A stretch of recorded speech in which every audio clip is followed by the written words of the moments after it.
ഇനി നമ്മൾ പോകുന്നത് ആലപ്പുഴയിലേക്കാണ്. അശ്വിൻ പാലാഴി ആലപ്പുഴയിൽ നിന്ന് വിവരങ്ങൾ നൽകും. അശ്വിൻ, ആലപ്പുഴയിലെ ജനങ്ങൾ എന്തോ തീരുമാനിച്ചുറപ്പിച്ചതുപോലെയാണല്ലോ വോട്ട് രേഖപ്പെടുത്തുന്നത്. 50% കഴിഞ്ഞു 1 മണി ആയപ്പോഴേക്കും. അപ്പോൾ അവിടെ കനത്ത പോളിംഗ് എന്ന് വേണമെങ്കിൽ നമുക്ക് പറയാം. ഈ 1 മണി സമയത്ത് തന്നെ 50% കഴിഞ്ഞ ഒരു സാഹചര്യത്തിൽ ഉച്ചയ്ക്ക് ശേഷവും ഇതേ ആവേശം നിലനിർത്താൻ കഴിയുമോ ആലപ്പുഴയ്ക്ക്?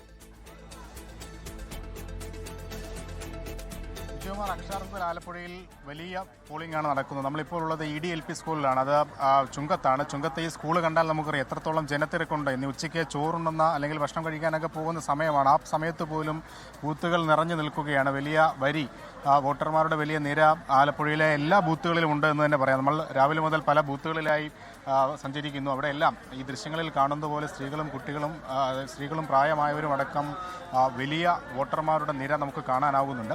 ചില ബൂത്തുകളിൽ മാത്രമാണ് ആളുകൾ വളരെ കുറവുള്ളത്. അതിനപ്പുറത്തേക്ക് എല്ലായിടത്തും ഇതേ കാഴ്ചയാണ്. ആലപ്പുഴയിൽ പലയിടത്തും വലിയ പോളിംഗ് ആണ്. സംസ്ഥാനത്ത് തന്നെ 2ാമത്തെ ഏറ്റവും കൂടിയ പോളിംഗ് ആണ് ആലപ്പുഴയിൽ രേഖപ്പെടുത്തിയിരിക്കുന്നത്. എന്തോ തീരുമാനിച്ചുറപ്പിച്ച പോലെയാണ് ആലപ്പുഴക്കാർ. എല്ലാം നല്ല രീതിയിൽ തന്നെ തീരുമാനിച്ചുറപ്പിച്ചിരിക്കുകയാണ്. വോട്ട് നല്ല ശതമാനം നടന്നിട്ടുണ്ടെന്നാണ് വിശ്വാസം. കഴിഞ്ഞ തവണയും ഇതേപോലെ തിരക്കൊക്കെ ഉണ്ടായിരുന്നു. ഈ സമയത്ത് തിരക്ക് നല്ല തിരക്കായിരുന്നു. ഇതുപോലെയൊക്കെ തന്നെ ആയിരുന്നു. എന്തായാലും കഴിഞ്ഞ വർഷം 77.3% ഒരു ദിവസത്തെ പോളിംഗ് അവസാനിച്ചപ്പോൾ അന്ന് രേഖപ്പെടുത്തത്.